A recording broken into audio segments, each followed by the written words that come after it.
سورۃ الفرقان آیت نمبر 10۔ اعوذ باللہ السمیع العلیم من الشیطان الرجیم، بسم اللہ الرحمن الرحیم۔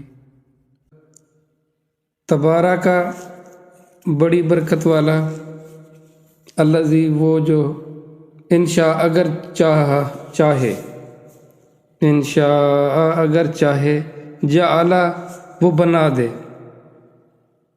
لکا آپ کے لیے، خیرن بہتر، من ذالک اس سے، جنات باغات، تجری بہتی ہوں، من تحتیا جن کے نیچے، انہار و نہریں، ویجعل اور بنا دے، لکا آپ کے لیے، قصوراً محلات۔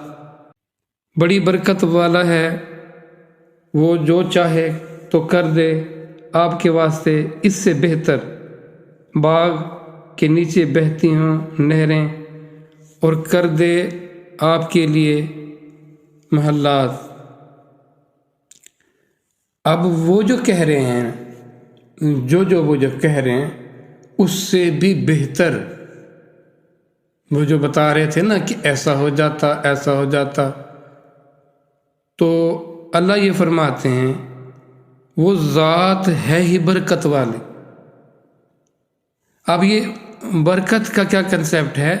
برکت کا یہ کنسیپٹ ہے کہ جو بھی چیز ہے وہ ایسی ہو کہ کبھی ختم ہی نہ ہو، اس میں اور اضافہ اور اضافہ اور اضافہ ہوتا چلا جائے۔ اس کی جو بہتری ہے وہ ہر لمحہ بڑھتی رہے، وہ ختم ہی نہ ہو، وہ اپنے آپ میں وہ چیز کافی ہو جائے۔ برکت وہ ایسی ذات ہے۔ یہ جو کہتے ہیں نا کہ ان کے ساتھ خزانے کیوں نہیں تھے، کوئی باغ کیوں نہیں تھا، اچھا کچھ ایسے لوازمات زندگی کیوں نہیں تھے، تو اللہ تو ان سے بھی بہتر کر سکتے ہیں۔ وہ کیا ایسے کمال باغات ہوں جن کے نیچے اس کی نعمتوں کی نہریں بہہ رہی ہیں، اور ایک ان کے لیے کیا، وہ ان کے لیے کئی محلات وہ بنا سکتی ہے ذات، وہ اللہ کے نبی صلی اللہ علیہ وسلم کے نام کر دے اس دنیا میں، وہ تو بڑی برکت والی ذات ہے۔ دیکھیں مسافر جہاں ہوتا ہے نا تو اس کو اپنے سفر سے تعلق ہوتا ہے، اپنے مشن سے تعلق ہوتا ہے۔ یہ تو وہاں ہے نا جہاں آپ نے پڑاؤ ڈال لیا، ڈیرے ڈال دیے، اور آپ ٹھہر گئے، رک گئے، اور آپ کو اب سکون اور آرام چاہیے، تو یہ چیزیں، ان چیزوں کی آپ خواہش کریں۔ جبکہ یہ چیزیں اللہ نے آپ کے لیے یا کسی بھی خواہش کرنے والے کے لیے اس دنیا میں رکھی نہیں، نہ اس دنیا میں ضرورت۔ یہ چیزیں تو رکاوٹ ہیں، یہ تو کسی کو اور بوجھل کر دینے والی ہیں چیزیں۔ سفر میں مسافر کا سامان جتنا ہلکا ہو، تھوڑا ہو، اتنا اس کا سفر آسان ہو جاتا ہے۔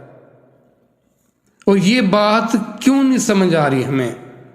وہ ذات اگر چاہتی، جن چیزوں کی خواہش میں ہم لوگ لگے ہوئے ہیں، ہماری جو ہے نا تمنائیں، جو آرزوئیں ہیں، وہ حقیقت میں سب کچھ یہی حاصل کرنا چاہتے ہیں، یعنی گویا کہ ہم اپنے مشن کو، اپنے سفر کو بھول گئے کہ ہمارا مقصد یہاں بھیجے جانے کا کیا ہے۔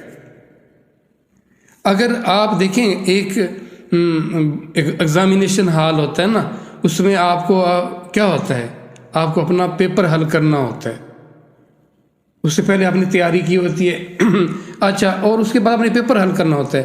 اگر کیا کیا جائے، اس بچوں کو کھلونے دے دیے جائیں، بہلایا جائے، اس کو مگن رکھا جائے، اس سے پہلے اس کو تیاری نہ کرنے دی جائے، اور ایگزامینیشن ہال میں بیٹھ کر کیا کرے گا، اس میں بھی اس کے لیے بہترین قسم کے پھر انتظامات کر دیے جائیں اور اس کو مگن رکھا جائے، کیا کرے گا وہ اس میں سے کیسے کامیاب ہوگا؟